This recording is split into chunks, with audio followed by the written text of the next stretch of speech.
안녕하세요. 헌터입니다. 오늘 분석해볼 기업은 SK이노베이션입니다. 자, 그동안 4년 반 동안 조정을 받았습니다. 엄청나게 이제 오랜 기간이 걸렸고, 최근에 반등에 확실히 좀 성공한 모습입니다. 이제 등락을 좀 보여주곤 있지만, 특히나 이번 달 들어서 30%가 넘는 일단 상승세를 보여주고 있는 상황에서 앞으로도 지금의 가파른 상승 계속 이어갈 수 있을지 분석을 통해 알아보도록 하겠고요.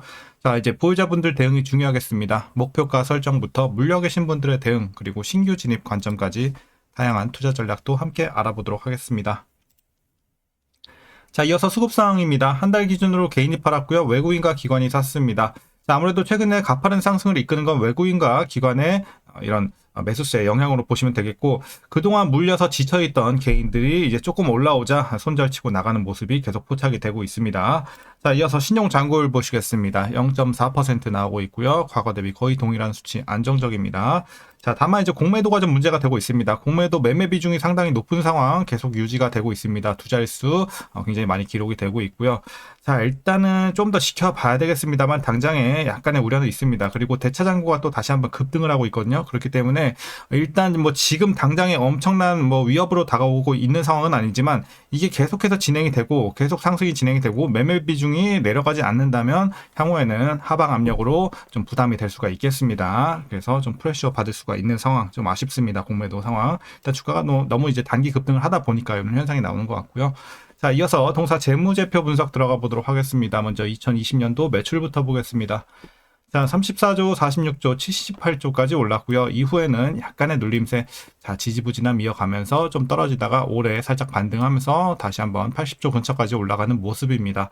자, 향후에는 거의 비슷하거나 조금씩 올라갈 수 있을 것으로 보여지고 있습니다.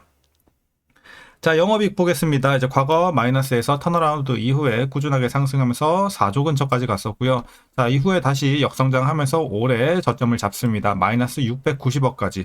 자, 그리고 내년에 큰 반등 나오면서 바로 1조 5천까지 회복이 되고, 그 다음 연도에는 뭐 2배 가까이 올라가는 이런 가파른 회복이 좀 예상이 되고 있는 점. 향후 전망은 좋지만 일단 올해가 저점이다 정도로 보시면 되겠습니다. 연간 기준으로요. 자, 당기 순이익도 마찬가지로 이제 꾸준하게 마이너스까지 내려왔고, 자, 올해는 살짝 회복이 됩니다만, 이제 아직은 적자, 내년까지도 적자 일단 나올 수가 있겠습니다. 그리고 후년 정도에 다시 한번 이제 흑자 전환할 것으로 보여지고 있습니다. 어쨌든 개선이 되고 있다 정도의 의의를 두면 될 것 같고요. 자, 이어서 분기별로 전년 대비 영업이익만 한번 비교해 보도록 하겠습니다. 먼저 지난 2분기는 마이너스 400에서 마이너스 4천으로 굉장히 크게 눌렸습니다. 다만 3분기가 굉장히 좋아요. 마이너스 4천에서 흑자 전환, 자, 2,400억까지 플러스 전환을 하면서 상당히 기대가 되고 있는 3분기. 다만 이제 4분기는 역기저로 인해서 다시 한번 살짝 눌립니다. 1,600에서 900까지. 그리고 1분기 다시 올라가면서 마이너스 400에서 4천 이런 식으로 진행이 될 전망입니다. 자, 그래서 뭐 전반적으로 어쨌든 전년 대비해서 나쁘지 않아 보이는 전망이고요. 이어서 부채 비율 살펴보도록 하겠습니다.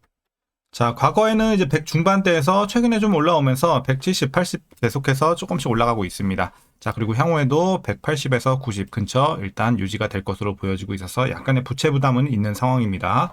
자, 이어서 ROE 보겠습니다. ROE가 좀 사실 절망적이긴 합니다. 좋았을 때 8까지 올랐었고, 자, 최근에는 이제 올해 한 마이너스 6 정도 회복은 됩니다만 아직 마이너스, 그리고 내년까지, 그리고 이제 두 자릿수 진입은 상당한 기간이 걸릴 것으로 보여지고 있습니다. 수년 정도 걸릴 것 같네요. 그래서 회복이 되고 있다에만 좀 우리가 의미를 둬야 될 것 같습니다. 자, EPS도 마찬가지 스탠스로 보시면 되겠고요. 그냥 회복하고 있다의 의미를 두시면 되겠습니다. 자, 올해 배당금은 2,004원, 전년 대비 거의 비슷한 수치 예상이 나오고 있고요. 만일 이대로 배당을 하게 된다면 현재 주가, 자, 현재 종가 기준으로 계산했을 때 배당 수익률은 약 1.5% 기대해 볼 수 있겠습니다. 배당 좀 소소하고요. 자, 마지막으로 현재 PER은 적자로 인한 산출 불가, PBR은 0.92배 나오고 있습니다.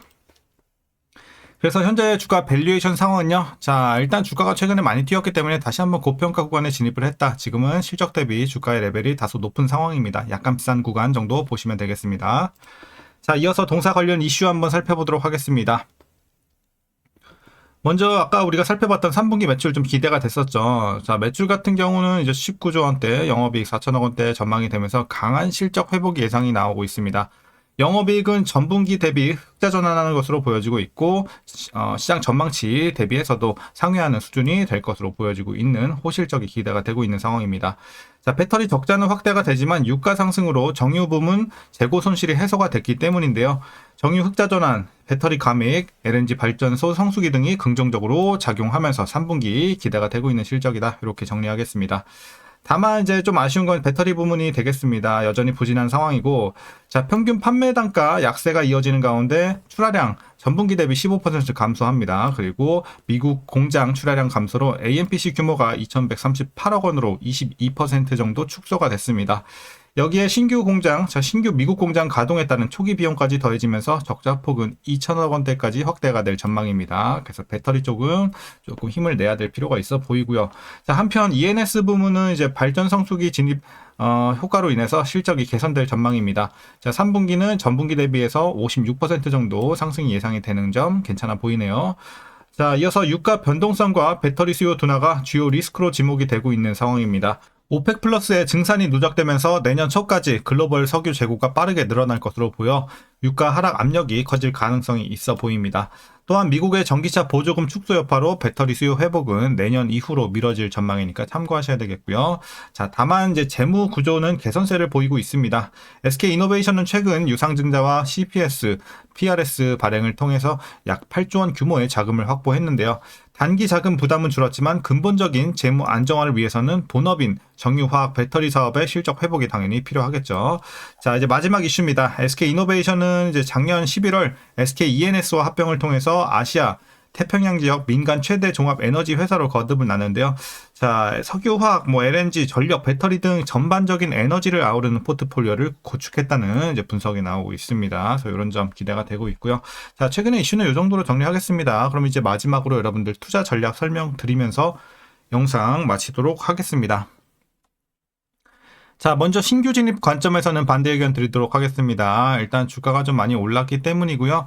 이제 향후 전망 나쁘진 않아요. 하지만 이제 여러분들이 좀 짧게 수익을 내기에는 조금 부담이 있는 자리입니다. 그렇기 때문에 물론 중장기적인 관점에서는 여전히 저점으로 보고 있긴 합니다만 사실 이제 조금 주가가 빠진 다음에 들어가는 게 더 낫지 않을까 이렇게 보고 있습니다. 그래서 신규 진입은 좀 자제하시고 일단 고평가 구간에 과매수 구간까지 진입한 현재 상황에서 들어가는 것은 조금 무리가 있어 보입니다. 자, 그럼 이어서 보유자분들 대응 전략입니다. 먼저 목표가부터 설정하겠습니다.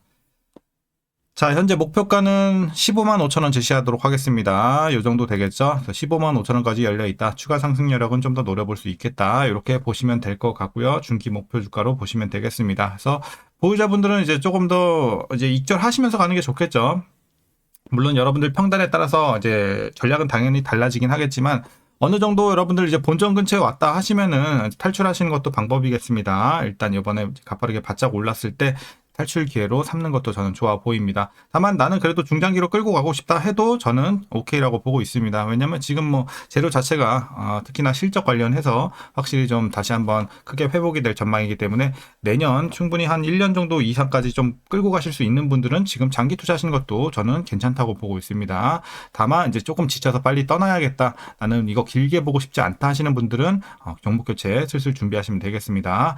자, 그리고 이제 마지막으로 위에서 물려 계신 분들의 대응 전략입니다. 자, 오늘은 라인 따로 안 들어도 되겠습니다. 오늘은 15만 5천 원 요거 하나만 오로지 보시면 될 것 같습니다. 굉장히 심플하죠. 그냥 15만 5천 원 밑으로만 맞춰주시면 큰 문제는 없는 상황이다 라고 말씀드리면서 여러분들 평단 15만 5천 원 위에 계신 분들은 살짝 물타서 15만 5천 원 밑으로 맞춰주시고 보유하시다가 탈출 혹은 익절하시면 될 것 같고, 다만 여러분들 평단이 이미 15만 5천 원 언더에 위치가 되어 있다, 이미 이 밑에 위치가 되어 계신 분들은 굳이 물탈 필요는 없겠습니다.